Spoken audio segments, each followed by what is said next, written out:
मकर संक्रांति का पर्व है। ये कोई मकर संक्रांति ऐसी नहीं पड़ गई। किसी देवता का घर जला था, तब जाकर दूसरे घर में प्रवेश किया था, तब मकर संक्रांति हुई थी। एक बहू ने अपने ससुर का आदर नहीं करा था, तो पिता ने बेटे के घर में आग लगा दी थी, केवल क्रोध में, तब जाकर ये मकर संक्रांति पड़ी थी। कोई ऐसे ही पड़ गई मकर संक्रांति? कह दिया आपने तो कि मकर संक्रांति का दान बड़ा प्रबल होता है। पर उस दान की महत्वता क्या है? हमारे शास्त्र क्या कर रहे हैं, हमारे पुराण क्या कर रहे हैं, हमारे वेद क्या कर रहे हैं? हम तो सुनते हुए हैं भीष्म पितामह पांडवों की सैया पर पड़े तो उत्तरायण सूर्य आने वाला था, इसलिए तब प्राण त्यागूंगा। मकर राशि में सूर्य प्रवेश करेगा तब मैं आनंद पाऊंगा, तब मैं दान करूंगा, पुण्य। तो आखिर दान की महत्वता इतनी प्रबल कैसे हो गई? वो तिल की महत्वता इतनी प्रबल कैसे हो गई? वो गुड़ की महत्वता इतनी प्रबल कैसे हो गई? कहीं हमारे यहाँ एक भी मैसेज में ये नहीं लिखा हुआ आया होगा कि 70 तिल्ली का दान करो, गुड़ तिल्ली का दान।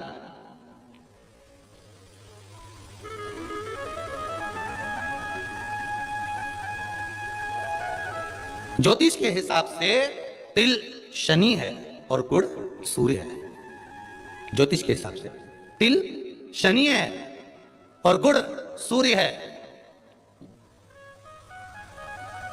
कोई साधारण सा भाव नहीं प्रगटा है महाराज जी। इस मकर संक्रांति पर केवल लोगों ने कह दिया कि पतंग उड़ा लो, तो कितनी अच्छी बात है, हिंदू धर्म में कम से कम एक दिन दिया, उड़ा लो, जितनी मैंने उड़ा, पर एक ही दिन उड़ाना रहे और एक ही दिन काटना। बाकी के दिनों में ना तो किसी के बारे में उड़ाना और ना किसी की काटना। मकर संक्रांति का पर्व देखना है तो पुराना उठाकर देखिएगा कि हमारे यहां मकर संक्रांति का भाव क्या व्यक्त करता था, क्या कहता था। ना तो किसी के बारे में उड़ाओ और ना काटो। किसी की बहन बेटी जा रही है उसकी उड़ा दी, कोई का लड़का है तो उसकी उड़ा दी, कोई की सास है तो उसकी, कोई का ससुरा है तो उसकी, कोई गुरु है तो उसकी, कोई ब्राह्मण है तो उसकी, कोई बड़े से बड़ा मठाधीश पिठाधीश संत महात्मा जोगी सन्यासी तपस्वी जिसको तुम जानते तक नहीं, किसी की बहू बेटी को तुम पहचानते तक नहीं, किसी व्यक्ति को तुम पहचानते तक नहीं, एक बार नहीं मिले, बस एक व्यक्ति ने उड़ाई तो इन्हें भी ढील दे के उड़ाई। अब वो एक ने उड़ाई तो तुमने भी उड़ा दिया। अरे हमारे तो हिंदू धर्म में एक दिन दिया है मकर संक्रांति का दिन कि खूब छत पर जा उड़ा ले जितनी उड़ाना है, पर किसी की गलत शब्द से मत उड़ाना, किसी के लिए आड़ा टेढ़ा मत बोलना, किसी के लिए ऐसा मत बोल जाना क्योंकि तुम उसको पहचानते ही नहीं हो, बस उसने उड़ाई तुम उसके साथ मिल गए, दे ढील, चरखिल तो तुम ही पकड़ दे, उड़ाए जा उड़ाए जा उड़ाए जा।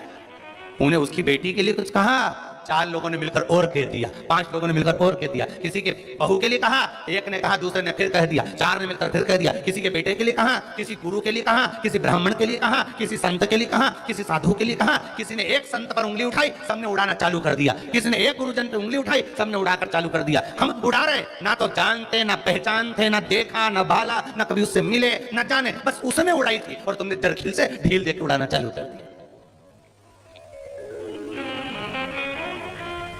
अरे कितना हमारी भारत की भूमि को पहचानो तो रे भाई।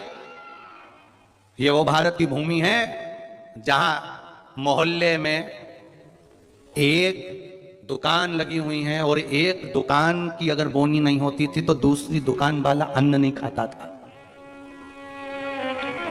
वो नियम अभी भी खत्म नहीं हुआ, अब मरे तक रह गया कि मोहल्ले में कोई मर जाता है तो मोहल्ले के लोग अन्न नहीं बनाते, खाते नहीं जब तक कि वो अर्थी नहीं उठ जाती। पर आज के समय में तो वो भी गया, ये तो अंदर जाके समोसा निपटा लेता है। तो आज के समय में कौन रुकता है? मोहल्ले में मरा।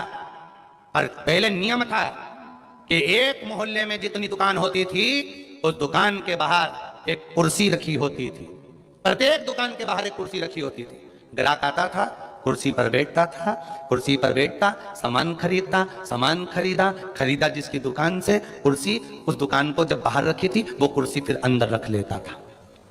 अब जिसकी दुकान में कुर्सी अंदर चली जाती थी, उस दुकान पर अगर कोई सामान खरीदने आता था तो जो दुकान का मालिक है वो कहता था भैया ये सामान मेरे पास में नहीं है, सामने वाली दुकान पर है, वहां चले जाओ। सामान इसके पास रहता था पर नहीं देता था, क्योंकि इसको मालूम है कि मेरी बोनी हो गई है पर सामने वाले की बोनी नहीं हुई है, इसलिए वो कहता था सामने वाली दुकान पे मिल जाएगा, मेरे यहाँ नहीं है। जब वो सामने वाली दुकान पर जाता था, कुर्सी पर बैठता था, सामने वाला उस कुर्सी को उठाकर अंदर रख लेता था। फिर कोई उसकी दुकान पर जाता था, भैया ये सामान है क्या, तो क्या हमारे पास नहीं मिलेगा, वो तीसरी दुकान पर मिलेगा, उसकी यहाँ भेज देते थे कि वहां चले जा, वहां कुर्सी पर। क्यों? क्योंकि अगर हमारे लाइन में, हमारी पट्टी में, हमारे मोहल्ले में अगर किसी एक दुकानदार का अगर बोनी नहीं हुई, बिक्री नहीं हुई, तो फिर हमारा भोजन करना व्यर्थ है। ये हमारा हिंदू धर्म था, ये मेरी भारत भूमि का गौरव था। और एक आज का जमाना, जो मिल जाए जितना मिल जाए निपटा लो, फिर मौका मिले कि नहीं मिले। आज के जमाने में बस निपटाओ, अपन तो काटो, देख के काटो।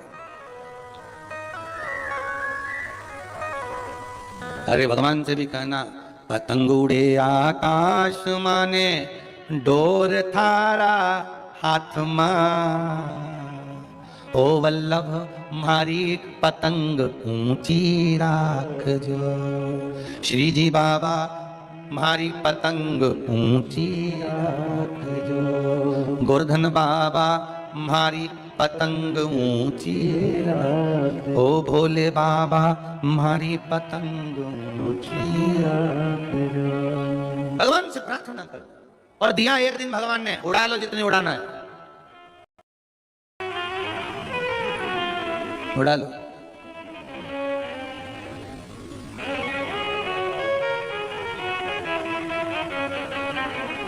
महाराज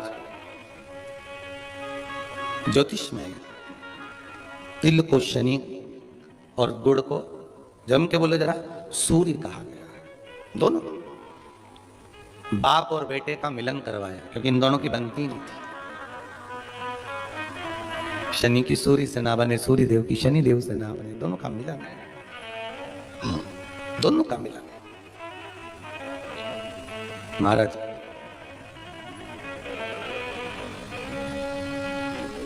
शिव महापुराण की कथा में भाव वर्णन करते हुए मानसरोवर शिव पुराण का स्मरण करें। एक बार सूर्य देव अपने बेटे शनि के घर गए। शनिदेव का घर है कुंभ। कौन सा घर है? कुंभ।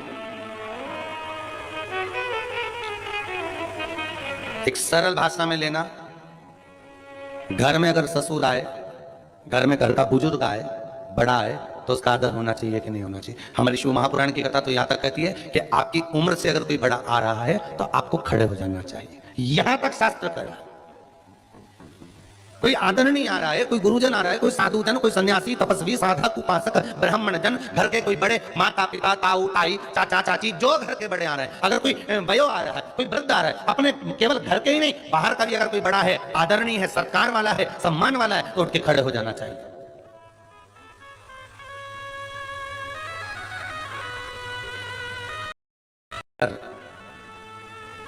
जिन शनि महाराज का विवाह चित्ररथ की कन्या के साथ हुआ था, वो चित्ररथ की कन्या तो ये विचार में पड़ी थी कि मैं स्वयं इतनी प्रबल और जिसका पति इतना प्रबल,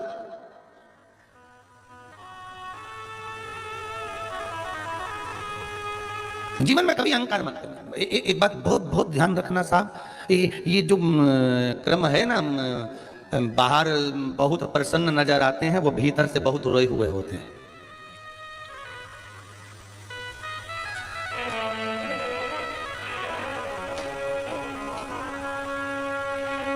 किसी ने पूछ लिया, एक बात तो बताओ गुरुजी कि ये शनि महाराज इतना गुस्सा क्यों करते हैं? दुकान पे सेठ जी इतना गुस्सा क्यों करते हैं? रोज करते हैं क्या? जम के तो बोलो, रोज करते हैं सेठ जी दुकान पे गुस्सा? जितने लोग आस्था पर कथा सुन रहे हो, मोबाइल पर सुन रहे हो, बड़े ध्यान से सुनना।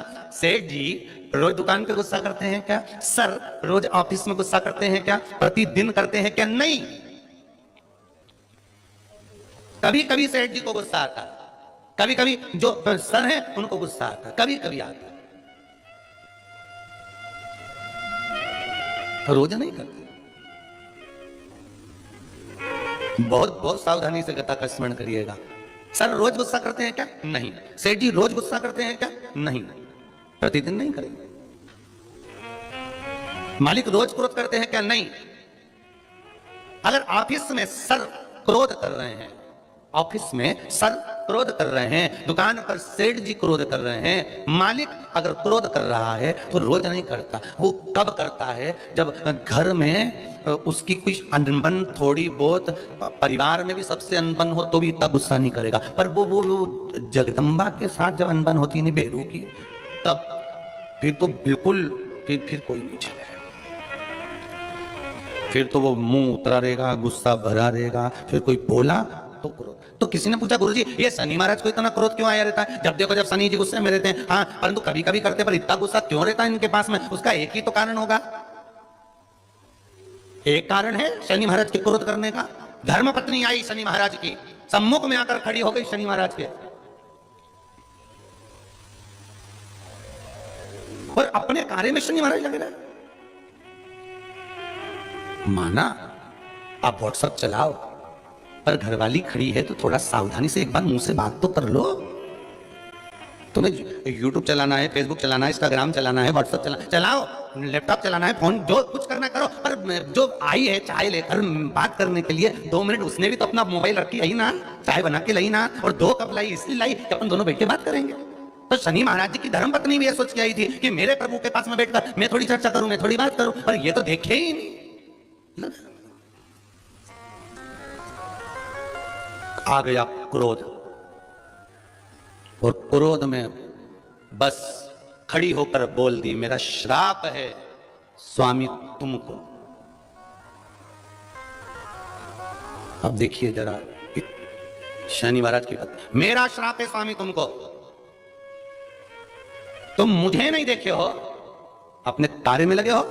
मैं श्राप देती हूं, तुम जिस पर दृष्टि दोगे वो जलकर भस्म हो जाएगा।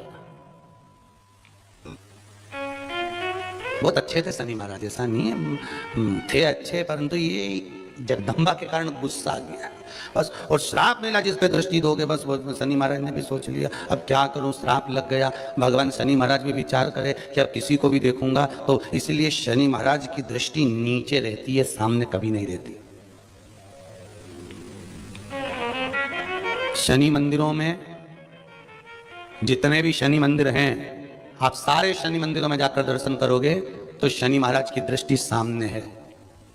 पर शास्त्र कहता है शनि महाराज ने दृष्टि अपने ऊपर नहीं रखी, नीचे की ओर रखी है, नीचे झुकाकर। अब लोग समझे तो ना, मंदिरों में जितने शनि मंदिर हैं, सब मंदिरों में शनि की दृष्टि सामने रख दी। जो आता है तेल चढ़ाने, पूजन करने के लिए दृष्टि सम्मुख होती है। शनि महाराज ने अपनी दृष्टि नीचे रखी है। शनि महाराज दृष्टि कब उठाते? जब किसी को नष्ट करना हो। तुम जिस पर दृष्टि डालोगे वो जलकर भस्म हो जाएगा, ये शनि महाराज की धर्म पत्नी ने कहा है। और आज शनि महाराज जी की धर्म पत्नी जिस घर में निवास कर रही हैं, शनि महाराज जिस घर में निवास कर रहे हैं, उस मकान का नाम क्या है? अभी बताया था, क्या नाम था? कुंभ। अपने भी मकान का नाम होता है ना, कोई ने पितृ कृपा लिख देता है, कोई गुरु कृपा लिख देता है, कोई देव कृपा लिख देता है, कोई लक्ष्मी कृपा लिख देता है, कोई अपने पिताजी का नाम से लिख देता है। मकान का नाम लोग रख देते हैं, हमारे मकान का नाम। तो शनि महाराज के घर का नाम था कुंभ। उस कुंभ मकान में शनि महाराज रह रहे थे, पिताजी का आगमन हो गया। बहुत ध्यान से सुनना, ये मकर संक्रांति की कथा है। पहले मिली कि नहीं मिली वो हम नहीं जानते, पर मकर संक्रांति का भाव को जान लीजिए महाराज कि क्यों महत्व है दान का, गुड़ और तिल्ली का, क्यों महत्व है सूर्य नारायण के पूजन का।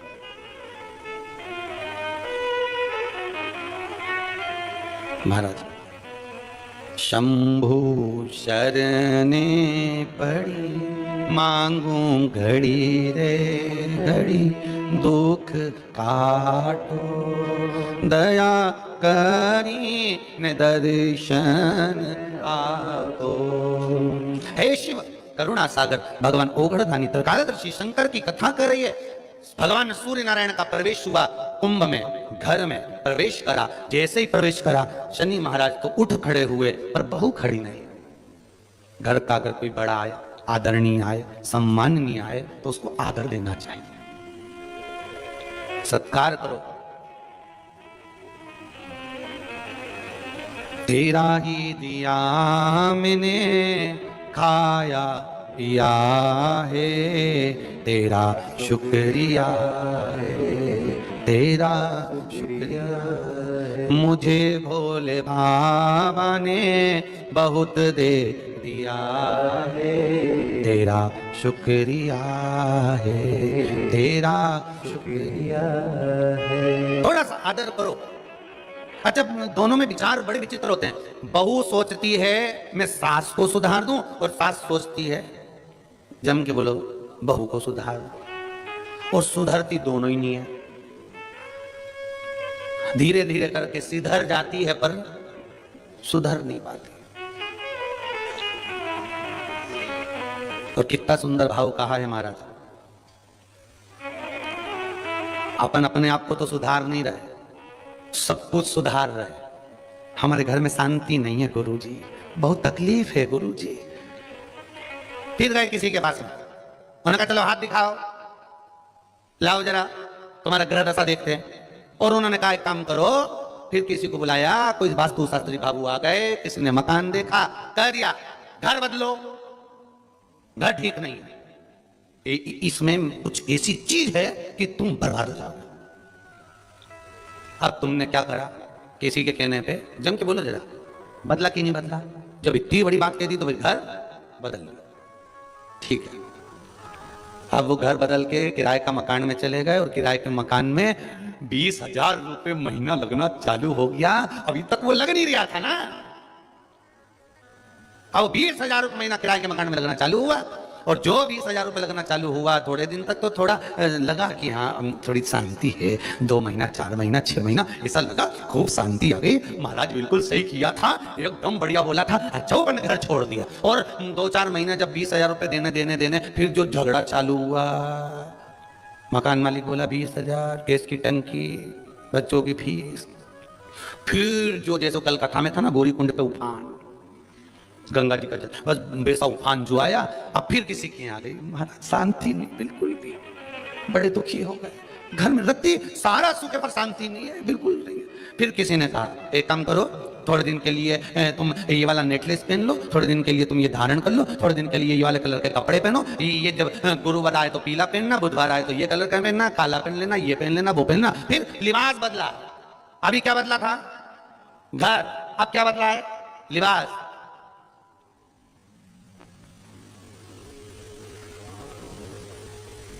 थोड़े दिन अच्छा लगा क्योंकि कपड़े चेंज हो गए, मॉल पे से ना आ गए तो अभी दुखी भी नहीं होंगे क्योंकि अच्छा लगना। फिर 4-6 महीने निकले, 8 महीने, 1 साल निकला।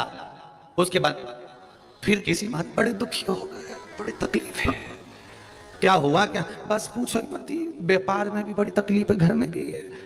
फिर किसी ने कह दिया तुम्हारे रिश्तेदार तुम पे कुछ करवा रहे हैं। फिर तुम्हारे रिश्तेदार कर रहे हैं। अब क्या करा इसने? रिश्तेदारी छोड़ दी, क्योंकि महाराज जी ने कहा था रिश्तेदार कर रहा है, रिश्तेदारी छोड़ दी। अब अभी क्या बदला था? सबसे पहले जम के बोलते जाओ, घर बदला, फिर लिबास बदला, फिर रिश्ते बदल दिए।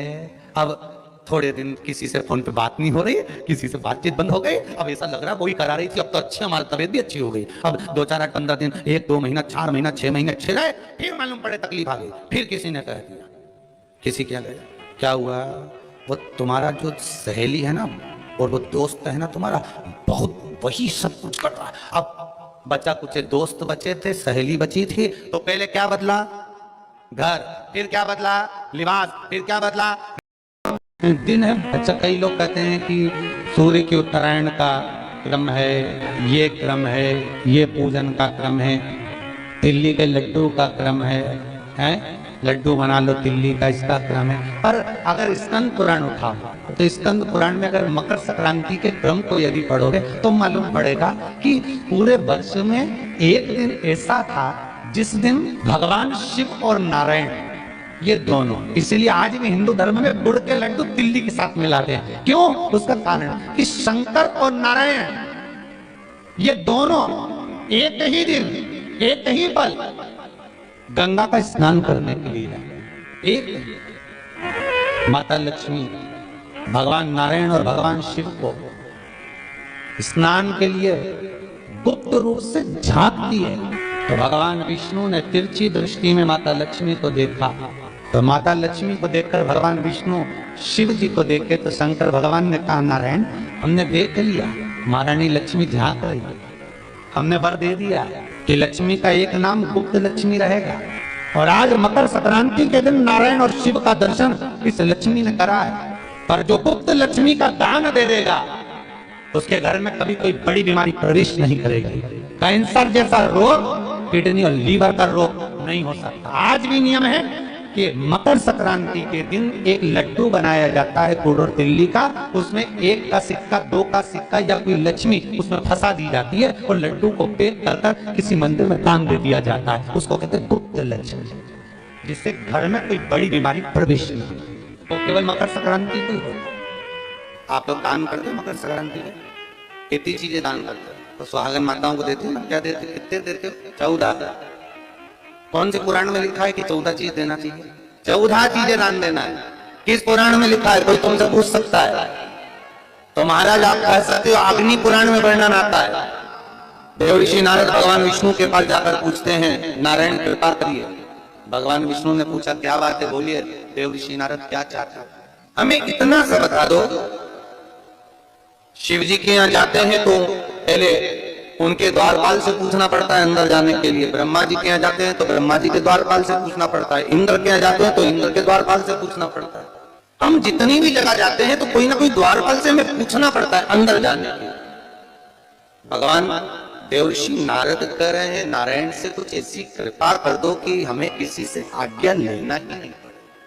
भगवान विष्णु तो उनकी बात को बस थोड़ा सा सुने और अंदर चले गए। नारद जी को लगा हमारा तो कोई जवाब ही नहीं दिया। नारद जी वहीं पर टिक गए, खड़े रहे, नाम जाप करते रहे। विष्णु वापिस आए और देव ऋषि नारद से कहा, एक काम करो, जब सूर्य मकर में प्रवेश करते हुए उत्तरायण की ओर जावे, उस घड़ी उस पल में देव ऋषि नारद तुम 14 बार भगवान के नाम का, शिव नाम का दान दे दीजिए। भगवान नारायण के नाम का, राम नाम का, कृष्ण नाम का दान दे दीजिए। अब देखो यहाँ पर ये नहीं लिखा कि प्लास्टिक का डब्बा दो। समझ लेना चीजें अच्छे से कि लोगों ने दान को कितना भ्रष्ट कर दिया वो बताया जाएगा। अग्नि पुराण में ये नहीं लिखा कि तुम प्लास्टिक की चाय की चन्नी दो, 14 बाल्टी दो, 14 या प्लास्टिक का डब्बा दो, 14। यहाँ पर यह नहीं लिखा है कुछ भी हो। यहाँ क्या लिखा अग्नि पुराण में कि मकर संक्रांति के दिन जब सूर्य उत्तरायण भाव में प्रवेश करे, मकर में जावे, उस समय पर देवऋषि नारद तुम्हारे मुख से अगर 14 बार भगवान के नाम का दान 14 जीवों को दे आओगे तो किसी भी देवता के पास जाओगे, तुम्हें परमिशन की जरूरत नहीं पड़ेगी, तुम डायरेक्ट प्रवेश कर जाओगे। डायरेक्ट। अब तुमको अगर वैकुंठ में डायरेक्ट प्रवेश करना हो तो बिना पूछे, तो उसके लिए कहा ही मकर संक्रांति पे दान दो। तो किस चीज का दान देना हमारा? प्लास्टिक का डब्बा नहीं, बाल्टी नहीं, चन्नी नहीं, किस चीज का दान? तो कहा अगर देवर्षि नारद आप दान दे रहे हो तो 14 नाम का दान दीजिए, 14 जीवों को नाम का दान दीजिए, भगवान के नाम का भजन करो। और अगर संसार के लोग दान दे तो किस चीज का? तो के अन्न से बड़ा कोई दान, अन्न से बड़ा कोई दान। आज भी नियम है कि मकर संक्रांति के दिन एक लड्डू बनाया जाता है गुड़ और तिल्ली का, उसमें 1 का सिक्का, 2 का सिक्का या कोई लक्ष्मी उसमें फंसा दी जाती है और लड्डू को पैक कर किसी मंदिर में दान दे दिया जाता है। उसको कहते हैं गुप्त लक्ष्मी।